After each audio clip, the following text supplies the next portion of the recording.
नमस्कार प्यारे बच्चों। आज मैं इस वीडियो में क्लास 11th यूपी बोर्ड जो छात्र हैं उनके सिलेबस में निर्धारित भक्ति काल के सर्वश्रेष्ठ कवि राम भक्ति शाखा के अंतर्गत आने वाले गोस्वामी तुलसीदास की एक रचना है विनय पत्रिका, जो ब्रज भाषा में लिखी गई है और इसमें 279 पद हैं। 279 इसमें पद हैं। तो आपके सिलेबस में विनय पत्रिका से 4 पद रखे गए हैं। तो आज मैं चारों पद की व्याख्या इस वीडियो में करूंगा। ये मैंने आपके सामने संकेत लिख दिए हैं, पहला, दूसरा, तीसरा, चौथा, एक लेके 4 तक विनय पत्रिका गोस्वामी तुलसीदास जी। ठीक है, आइए हम पढ़ते हैं। विनय पत्रिका मतलब होता है कि इसमें गोस्वामी तुलसीदास जी ने श्री राम से निवेदन किया है। कैसा निवेदन? ऐसा निवेदन उन्होंने राम से यह निवेदन किया है कि आप मुझे सांसारिक विषय वासनाओं से मुक्ति दीजिए, मुझे शारीरिक कष्ट से मेरा दूर कीजिए, मैं मानसिक रूप से जो कष्ट से भोग रहा हूँ उसे दूर कीजिए। कुल मिलाकर के विनय पत्रिका के माध्यम से कवि ये कहना चाहता है कि मैं अपना पूर्ण समर्पण जो है प्रभु के चरणों में करना चाहता हूँ, क्योंकि इस संसार में इस सांसारिक कष्ट से अगर किसी व्यक्ति को मुक्त होना है तो वह है श्री रघुपति की भजन या भक्ति। आइए पहला देखिए। कबहु कहो यह रहनि रहोंगो, श्री रघुनाथ कृपाल कृपाते संत स्वभाव गहोंगो, जथा लाभ संतोष सदा काहू सो कछ न चहोंगो, परहित निरत निरंतन मन क्रम वचन नेब निबहोंगो, परुष वचन अतदुषा श्रवण सुने ते पावक न दहोंगो, विकृत मान समशीतल मन पर गुण नहीं दोष कहोंगो, पर हर देह जनित चिंता दुख सुख संबंधी सहोंगो, तुलसीदास कविये पथ रहे अविचल हरिभक्त लहोंगो, कबहु कहो यह रहन रहोंगो। तुलसीदास जी अपने मन को संबोधित करते हुए कहते हैं कि कब तक तुम ऐसे रहोगे, यानी खुद को संबोधित कर रहे हैं, अपने आप से बात कर रहे हैं। कह रहे हैं कि कब यह रहन रहोगे, कब तक मैं ऐसे रहूँगा, कैसे रहूँगा। श्री रघुनाथ कृपाल कृपाते संत स्वभाव होंगे, मुझ पर श्री रघुनाथ की कृपा कब होगी, जो कृपालु हैं, जो कृपा की सागर हैं, जो अपने भक्तों पर बहुत सारे उपकार करते हैं, अत्यधिक मात्रा में लोगों की मदद करते हैं, ऐसे जो श्री रघुनाथ जी हैं, जो कृपालु जी हैं, जो कृपालु कहलाते हैं, उनकी कृपा मुझ पर कब होगी। ते संत स्वभाव कहूँगो, जिनकी कृपा से मैं संतों जैसा स्वभाव मेरा हो जाएगा, ऐसी कृपा मुझ पर कब होगी। जथा लाभ संतोष सदा काहो से कुछ न कहूँगो, श्री रघुनाथ जी मुझ पर कब कृपा करेंगे कि जथा लाभ, जो मेरे पास जो है उसी में संतोष करूं। प्रभु श्री राम मुझ पर कब कृपा ऐसा करेंगे कि जो मेरे पास है उसी में संतोष करूं, सदा काहो से कुछ न चाहूँगा और मैं पूरी जिंदगी भर किसी से कुछ इच्छा ना करूं या किसी से कुछ मांगू ना, ऐसा समय कब आएगा। परहित निरत निरंतर मन क्रम वच नेम निभाऊंगो, कह रहे हैं कि ऐसा दिन कब आएगा जब मैं प्रतिदिन निरंतर लोगों की सेवा करूं, मन से, कर्म से, वाणी से और नित्य प्रतिदिन नियम से। ऐसा वह दिन कब आएगा जब मैं लोगों की सेवा करूंगा, उससे जो मुझे सुख मिलेगा वो दिन कब आएगा। परुष वचन अतुषा श्रवण सुने ते पावक न दहोंगो, हे प्रभु वह दिन कब आएगा मेरे जीवन में कि परुष वचन, परुष में होता है कठोर, कोई कठोर वचन अगर मुझे कोई कहता है, नहीं मुझे कोई गाली देता है, अतदुषा श्रवण, जो हमारे कानों में जब बात या कठोर वचन हमारे कानों में सुनाई पड़ती है, तो सुन्न पाँव धोऊंगा, मैं जलूंगा नहीं, मैं क्रोधित नहीं होऊंगा, फिर भी मैं शांत रहूंगा। मुझे लोग कितना भी गाली देते रहें, कितने भी कठोर वचन करते रहें, लेकिन उनके वचनों को सुन करके अपने कानों से मैं कोई प्रतिक्रिया न करूं, मैं कोई गुस्सा न करूं, ऐसा वह दिन कब आएगा? यानी मैं तब भी शांत रहूं, ऐसा वह दिन कब आएगा? विगत मान सम शीतल मन, पर गुण नहीं दोष गहूंगो। कह रहे हैं कि हे तुलसीदास जी कहते हैं कि हे प्रभु, वह दिन कब आएगा? चाहे जैसा समय हो, चाहे मेरा मान हो रहा हो, चाहे अपमान हो रहा हो, दोनों में मैं समान हूँ। और परगुण, मैं दूसरों के अंदर से गुण को ग्रहण करूँ, नहीं दोष कहूँगा, और किसी के दोष का मैं वर्णन ना करूँ, किसी के अंदर दोष ना निकालूँ, किसी के अंदर मैं बुराई ना निकालूँ, उसके अंदर केवल गुण ही गुण में ग्रहण करूँ। और मेरा चाहे सम्मान हो चाहे अपमान हो, उसमें मुझ पर कोई फर्क ना हो, हमेशा मैं एकदम समान रहूं, हमेशा समान भाव से रहूं, हमेशा शांत रहूं। ऐसा वो दिन कब आएगा? परिहर देह चलित चिंता, दुख सुख संबुद्धि सहूंगो। कह रहे हैं वह दिन कब आएगा कि जो देह जनित चिंता, जो देह की यानी जो शरीर की जो कष्ट है, चिंता और मन में जो चिंता रहती है, दुख सुख और जो जीवन में दुख और सुख आते हैं, समबुद्धि सहूंगो। वह दिन कब आएगा जब मैं इन दोनों में समान बुद्धि से सहूंगा, यानी चाहे दुख आए हमारे जीवन में, चाहे सुख आए। अगर सुख आए तो मैं ज़्यादा उतावला ना हो जाऊं, अगर दुख आए तो ज़्यादा मैं परेशान ना हो जाऊं। ऐसा कहने का मतलब है, चाहे हमारे जीवन में दुख आए, चाहे सुख आए, चाहे शारीरिक कष्ट हो, चाहे मानसिक कष्ट हो, मुझ पर कोई फर्क ना पड़े, मैं हमेशा शांत चित्त वाला हूँ।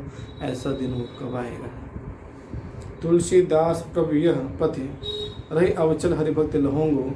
तुलसीदास जी कहते हैं कि हे प्रभु, अब मैं बिना रुकावट के आपकी इस जो भक्ति है, उस भक्ति को मैं इस भक्ति रूपी राह में मैं ग्रहण करूँगा, और इस भक्ति की राह पर चल करके मैं आपका भजन करूँगा। और मुझे उम्मीद है कि आने वाले समय में आप मुझ पर कृपा करोगे, जो जो मेरी इच्छा है। आइए दूसरा देखते हैं। तो पहला आप लोगों ने देख लिया, दूसरा पद देखिए ऐसी मूर्खता या मन की।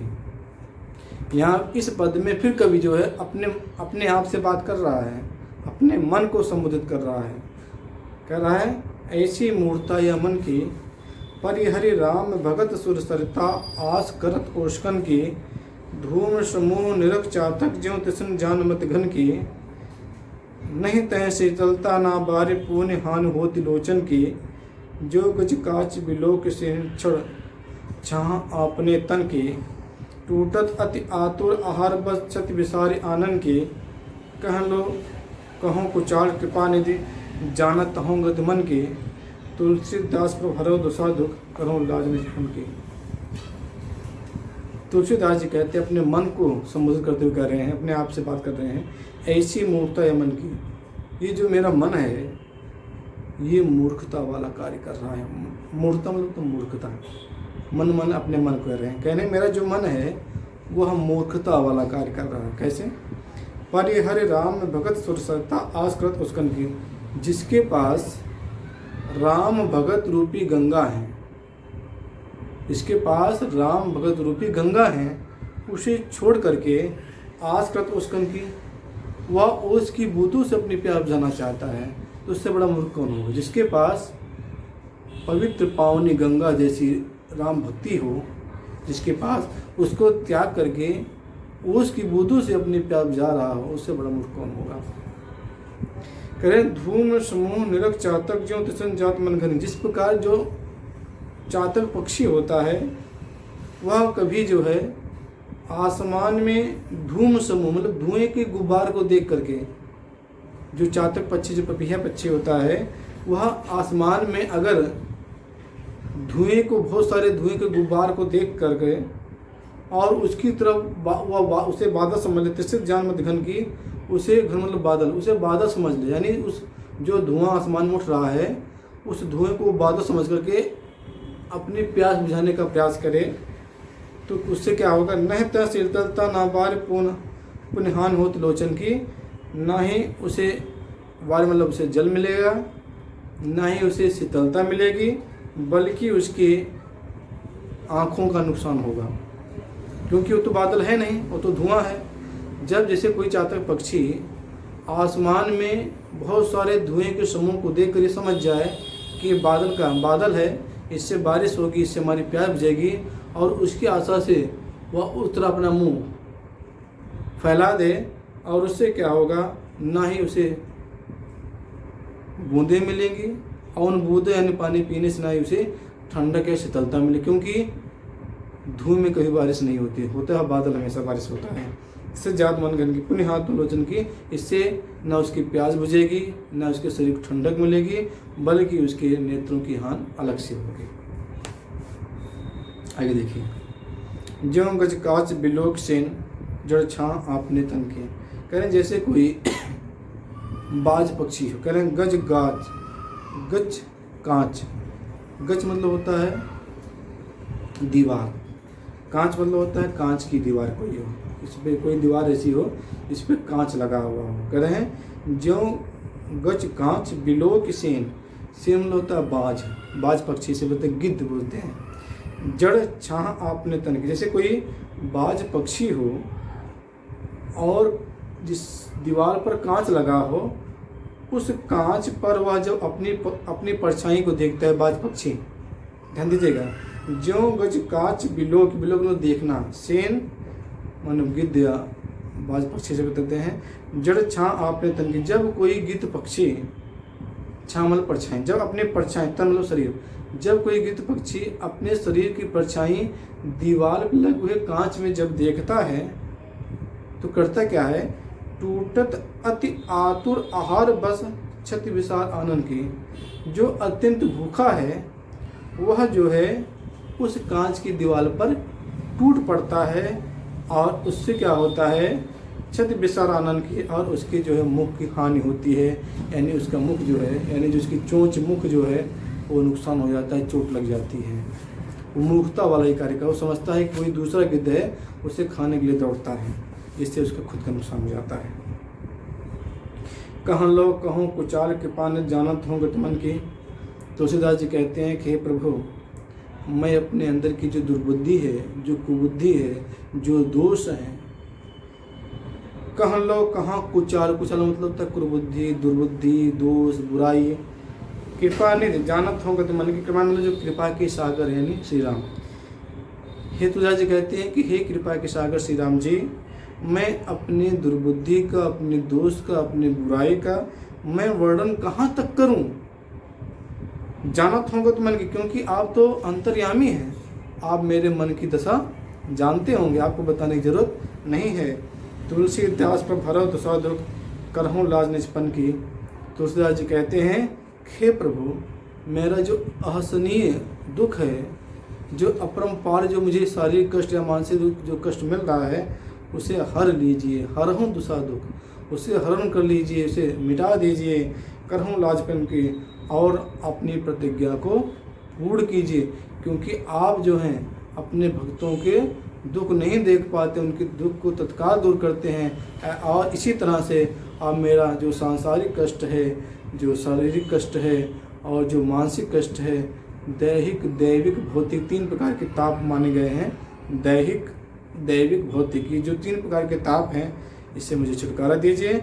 और आपका जो प्रण होता है अपना, कि आप भक्तों को उनके दुख को दूर करते हैं, उसी के तहत आप मुझे भी इस असहनीय कष्ट से मुझे दूर कीजिए, मैं आपसे ही इच्छा करता हूँ। दूसरा आप लोगों देखा, तीसरा देखिए, हे हरि कसन हरम ब्रह्म भारी। हरि मतलब यहाँ पर श्री राम जी से है। जैसे मैंने आपको बताया कि तुलसीदास जी जो है दशरथ पुत्र श्री राम के अनन्य भक्त हैं। जिस प्रकार से सूरदास ने कृष्ण की आराधना की है और कृष्ण के अनन्य भक्त थे सूरदास, उसी प्रकार गोस्वामी तुलसीदास ने भी अपने कतिपय रचनाओं में श्री राम का ही गुणगान किया है और श्री राम को सबसे श्रेष्ठ ईश्वर मान करके उनकी आराधना की है। करे हे हरि कसन हरम ब्रह्मभारी, हे प्रभु हरऊं भ्रम बारी, मेरे भ्रम को दूर कीजिए। मेरे भ्रम को हरऊं, कसन हरऊं भ्रम भारी, मेरे भ्रम को दूर कीजिए। यद्यप मिशा सत्य भाषे, जब तक नेत्र तुम्हारी, जब तक आपकी कृपा मुझ पर नहीं रहती है तब तक ये जो संसार है ये सत्य लगता है। कह रहे हैं यद्यप मिशा सत्य भाषे, जब लग नहीं कृपा तुम्हारी, जब तक आपकी कृपा मुझ पर नहीं होती है तब तक ये संसार जो है मुझे सत्य लगता है। लेकिन वैसे तो संसार क्या है? असत्य है, केवल ईश्वर सत्य है। कहा गया है संसार जो असत्य है, झूठ है। कौन सत्य है? ईश्वर, या प्रकृति सत्य है। तो कह रहे हैं कि हे प्रभु, जब तक आपकी कृपा मुझ पर नहीं होती है तब तक मैं इस संसार को सत्य मानता हूँ, और जब कृपा आपकी नहीं होती है, जब हो जाती है, इस संसार को मैं सत्य मानता हूँ। कृपा करके ये जो मेरा भ्रम है इसे दूर कीजिए। अर्थ अविद्यमान जाने संचित नहीं जाए गोसाई। हे स्वामी जी, हे प्रभु, मैं अज्ञानता का, अविद्यमान जाने संचित नहीं जाए गोसाई, मैं अज्ञानता के कारण इस संसार को मैं सत्य मानता हूँ। बिन बाधे निज हट सट पर बस प्रयोग कीर नाई। कह रहे हैं कि मेरा हाल ठीक वैसे ही है जैसे कोई तोता हो। बिन बांधे निज हट सट पर बस प्रयोग कीर नाई, मेरा हाल ठीक उस तोते की तरह है। कह रहे सपने व्याध विद भाषा भई मित्र उपस्थिति आई। कह रहे मेरा हाल ठीक उसी तरह है जैसे कोई तोता हो और बहेलिया उसके सामने दाना फेंक दे, और तोता जो उसी दाना लगा रहता है, बहेलिया उसे क्या करता है? फंसा लेता है। उसी प्रकार मैं भी जो है अपनी हठी हूँ, यानी केवल संसार को ही सत्य मान रहा हूँ, जो कि गलत है। संसार सत्य नहीं होता, संसार असत्य होता है, केवल ईश्वर सत्य होता है। कहने बिन बांधे निज हट सट पर उसकी नहीं, मेरा हाल ऐसे ही है जैसे तोते को बहेलिया बांध लेता है, अपने वश में कर लेता है, वैसे मैं भी वश में हो गया हूँ संसार के। सपने व्याध विविध बाधा भई मित्र उपस्थिति आई। और कह रहे मैं जब सपना देखता हूँ तो सपना में ऐसा लगता है मुझे बहुत सारे रोग जगड़ लिए। व्याध मतलब रोग, व्याध मतलब रोग, बीमारी। कह रहे सपने मतलब स्वप्न, विभिन्न बाधा भई। कहीं जब मैं स्वप्न देखता हूँ, स्वप्न में मुझे ऐसा लगता है कि मुझे बहुत सारे रोगों ने जकड़ लिया है। मृत्यु उपस्थिति आई और लगता है ऐसे मृत्यु मेरे सामने खड़ी है। वेद अनेक उपाय करें, जागे बिन पेड़ न जाए। कह रहे वेदों में अनेकों प्रकार के उपाय किए गए हैं संसार से मुक्ति प्राप्त करने के लिए, लेकिन मैं कहना चाहता हूँ जागे बिन पेड़ न जाए। इस प्रकार जब हम स्वप्न से, हमारा स्वप्न टूटता, हम जागते हैं तो हमारी पीड़ा समाप्त हो जाती है। उसी प्रकार जब तक मुझे ज्ञान नहीं प्राप्त होगा, या जब तक आपको मुझे चरण कमल का स्थान नहीं मिलेगा, तब तक मुझे लगता नहीं सांसारिक पीड़ा से मुझे मुक्ति मिलेगी। श्रुति गुरु साधु सम्मति सम्मत यह सदा दुखकारी। कह रहे हैं कि वेदों ने बताया है, गुरुओं ने बताया है, साधुओं ने बताया है, स्मृतियों में कही गई हैं, सभी लोगों ने एक मन से, एक मत से बताया है कि यह जो दृश्यमान जगत है, जो दिखाई दे रहा आँखों के सामने, ये हमेशा दुखदारी होते हैं। वेदों में भी कहा गया है, गुरुओं में ने कहा है, सज्जनों संतों ने भी कहा है, स्मृति में भी कहा गया है, सबने एक मत से कहा है कि यह जो दृश्यमान जगत है, जो संसार अपनी आँखों देख रहे हो, यह हमेशा दुखकारी होता है, दुख देने वाला होता है। तेह बिन तजे भजे बिन रघुपति विविध सगे को डारे। कह रहे हैं इससे मुक्ति तभी मिल पाएगी जब मैं आपकी भक्ति करूँगा, क्योंकि मुझे मालूम है कि आपकी भक्ति के बिना इस विपत्ति से छुटकारा नहीं मिल सकता है। बहु उपाय संसार तरन का विमल गिरा सुत गावे। कह रहे हैं कि बहुत सारे उपाय बताए गए हैं इस संसार रूपी सागर से पार होने के लिए। विमल गिरा सुत गावे, विमल होता है निर्मल, गिरा मतलब तो वाणी, सुत मतलब वेद। कह रहे हैं वेदों में निर्मल वाणी बहुत सारी गाई गई हैं, बताई गई हैं कि संसार से कैसे मुक्त होना है, या संसार सागर से कैसे पार होना है। ये बहुत सारी बातें जो हैं वेदों में निर्मल वाणी में कही गई हैं। लेकिन मेरा मानना है, तुझा जी कहते हैं, तुलसीदास में मोर गए बिन जे सुख भूल न पावे। तुझा जी कहते हैं कि लेकिन मेरा मानना है कि जब तक मनुष्य के अंदर मैं और मोर, यानी मेरा और तेरा जब तक ये भावना ख़त्म नहीं होगी, मैं तू की भावना ख़त्म नहीं होगी, तब तक मुझे नहीं लगता कि इस हृदय में सुख की अनुभूति होगी। यानी मैं कि तू की भावना खत्म होनी चाहिए, केवल हम की भावना होनी चाहिए। जब तक ये ख़त्म नहीं होगा मैं तू की भावना, तब तक हृदय में सुख नहीं मिलेगा, ना इस संसार सागर से मुक्ति मिलेगी। ऐसे कबीर ने भी कहा है कि मेरा मुझ में कुछ नहीं, जो कुछ है सो तेरा, तेरा तुझको सौ पता क्या लागे है मेरा। तीसरा देख लिया अपन। चौथा देखिए, चौथा तो बहुत महत्वपूर्ण है। ये परीक्षाओं में जब पहले व्याख्या आती थी, अब तो जो है पद्यांश काव्यांश दे देंगे या पद दे देंगे और इससे संबंधित 5 क्वेश्चन पूछेंगे परीक्षाओं में। तो अब सिलेबस चेंज हो गया है, पैटर्न चेंज हो गया है। इसे मान लो चौथा पद आ गया, ऐसे में जो पढ़ रहा हूँ, अबलो नसानी अब ना नसी हूँ, राम कृपा भो निशा सिरानी, जागे फिर न डसी हूँ, पायो नाम चारु चिंतामन उर करते न खसी हूँ, श्याम रूप सुच रुचिर कसौटी चित कंचन ही कसे हूँ, परबस जान ये हंसियो इन इंद्रिन निज बस में न हंसी हूँ, मन मधुकर पनकर तुलसी रघुपति पद कमल बसी हूँ। ये पद दे देंगे मर्जी परीक्षा में।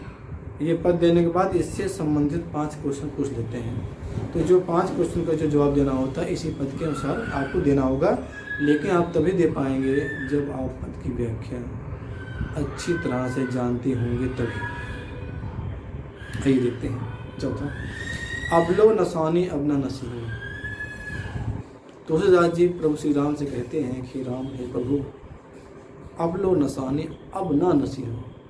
नसानी मतलब नष्ट, कह रहे अब तक जो मैंने अपना जीवन नष्ट किया सो किया, अब ना नसी हूँ, अब मेरा जो जीवन बचा हुआ है उसको मैं यूं ही नष्ट नहीं करूँगा, व्यर्थ नहीं जाने दूंगा। जो नष्ट हो गया वो अज्ञानता वजह से नष्ट हो गया था, लेकिन अब मुझे ज्ञान प्राप्त हो गया है, मुझे आपकी भक्ति मिल गई है। अब मुझे ज्ञान हो गया है कि संसार असत्य है, ईश्वर सत्य है। इसलिए कह रहे हैं कि अबलो नसानी अब न नसी हूँ, हे प्रभु अब तक जो मैंने जीवन नष्ट किया सो किया, लेकिन अब मैं जो बचा हुआ जो हमारा जीवन है उसको यूं ही नष्ट नहीं होने दूंगा। राम कृपा भव निशा सिरानी, जागे फिर न डसी हूँ। क्यों कह रहे हैं कि राम की कृपा मुझ पर हुई है। कह रहे राम कृपा भव निशा सिरानी, कह रहे हैं कि जो अंधकार रूपी जो रात्र थी, जो अज्ञानता रूपी जो रात्र थी मेरे जीवन में, वो राम की कृपा से क्या हो गई, दूर हो गई, अंधकार गायब हो गया, मेरे अंदर ज्ञान का आलोक फूट गया। जाके फिर न डसी हूँ, अब मैं जग गया हूँ, यानी मुझे ज्ञान प्राप्त हो गया है, अब मैं पुनः वैसी गलती नहीं करूँगा। पायो नाम चारु चिंतामन उर करते न खसी हूँ, क्योंकि अब मुझे चारु चिंतामणि, मुझे सुंदर चिंतामणि प्राप्त हो गई है। चिंतामणि से कहते हैं जो समस्त चिंताओं को दूर करती है, ऐसी मणि। कह रहे पायो नाम चारु चिंतामणि, तुलसीदास जी कहते हैं अब मुझे सुंदर चिंतामणि मिल गई है। उर करते न खसी हूँ, अब मुझे मैं उस सुंदर चिंतामणि को अपने हृदय रूपी हाथ से कस के पकड़ कर रखूँगा, छोड़ूंगा नहीं। श्याम रूप सुच रुचिर कसौटी चित कंचन है कसी हूँ। कह रहे हैं जो श्याम रंग के हैं, जो श्याम रूप के हैं, सुच रुचिर जो पवित्र हैं, जो सुंदर हैं, ऐसे जो श्री राम हैं, अब मैं कसौटी चित कंचन ही कसी हूँ, अब मैं उसे हृदय रूपी स्वर्ण में, हृदय रूपी जो मेरा हृदय रूपी जो स्वर्ण है, सोना है, अब उसमें अपनी हृदय रूपी स्वर्ण में से कसूंगा, यानी अब उनको मैं अपने हृदय में स्थापित करूंगा, हमेशा के लिए अपने हृदय में बसा लूंगा और उसे छोड़ूंगा नहीं, कस के पकड़ रखूंगा। पर बस जान हंसी इन दिन निज बस में हंसी हूँ। कह रहे हैं कि जब मैं इंद्रियों के वश में था, पर बस जान हंसे इन इंद्र, जब मैं इंद्रियों के वश में था तब तक मुझ पर लोग हंसते थे, इंद्रियां मुझ पर हंसती थी जब मैं इंद्रियों के वश में था, लेकिन निज बस में हंसी हूँ। लेकिन अब मैं इंद्रियों के वश में कर लिया हूँ। पहले मैं इंद्रियों के वश में था, अब मैं इंद्रियों के वश में कर लिया हूँ, अब वो मुझ पर हंसती नहीं है। मन मद कर पनकर तुलसी रघुपति पद कमल बसी हूँ। तुलसीदास जी कहते हैं कि मैंने अपने मन रूपी भ्रमर को, मन मतलब मन, मत को मतलब भ्रमर या भौरा, पन मतलब प्रण या प्रतिज्ञा, तुलसी, रघुपद मतलब श्री राम जी, पद मतलब पैर, कमल मतलब कमल का फूल, बसे मतलब वास करूँगा। कह रहे हैं कि मैं अपने मन रूपी जो मेरा भौरा है पन कर, अब मैं प्रतिज्ञा करता हूँ, मैं प्रण लेता हूँ या संकल्प लेता हूँ, तुलसीदास जी कहते हैं मैं संकल्प लेता हूँ कि मेरा जो मन रूपी जो भौरा है अब उसे रघुपति पद कमल बसी हों, अब रघुपत में श्री राम के कमल रूपी चरणों में ही वास करेगा वो, यानी उनकी कमल रूपी जो चरण हैं उनको छोड़कर वो अन्यत्र कहीं नहीं जाएगा। अब मैंने ये प्रण कर लिया है कि मेरा मन कहाँ रहेगा, केवल श्री राम के कमल रूपी चरण में रहेगा, उनको छोड़कर कहीं नहीं जाएगा। मुझे मालूम हो गया है इस संसार से आवागमन से मुक्ति होनी है, सांसारिक कष्ट से मुक्ति पानी है, शारीरिक कष्ट से मुक्ति पानी है, मानसिक रूप से कष्ट से मुक्ति पानी है, संसार के आवागमन के चक्र से मुक्त होना है। तो केवल उसका एक ही इलाज है, वह है श्री राम के कमल रूपी चरण। अब मैंने प्रण कर लिया है कि मैं छोड़ूंगा नहीं, क्योंकि अब मुझे ज्ञान हो गया है कि इनके चरण में रहने से मुझे किसी प्रकार का कोई कष्ट नहीं होगा। तो प्यारे बच्चों, इस तरह से मैंने इस वीडियो में आपके सिलेबस में निर्धारित विनय पत्रिका के जो 4 पद दिए गए हैं उनकी व्याख्या मैंने की। जैसे कि मैंने शुरू में बताया था कि विनय पत्रिका ब्रज भाषा में लिखी गई है, इसमें 279 पद हैं, 279 पद हैं। 279 में से केवल 4 पद आपके सिलेबस में रखे गए हैं। इसकी व्याख्या मैंने आपको इस वीडियो में बताई है। मुझे उम्मीद है कि आपको यह व्याख्या ज़रूर समझ में आएगी। अगर पसंद आए तो लाइक कीजिए। अगर अभी तक आपने मेरे चैनल को सब्सक्राइब नहीं किया है तो सब्सक्राइब कीजिए और अपने दोस्तों यारों बंधुओं को अधिक से अधिक मात्रा में शेयर कीजिए, जिससे वो सब भी इस ज्ञान से वंचित ना हो सकें, इससे लाभान्वित हो सकें। और आज के लिए बस इतना ही। मैं जल्द ही एक नई वीडियो के साथ उपस्थित होता हूँ। तब तक के लिए धन्यवाद। अपना ख्याल रखिए, स्वस्थ रहिए, प्रसन्न रहिए। जय हिंद, वंदे मातरम।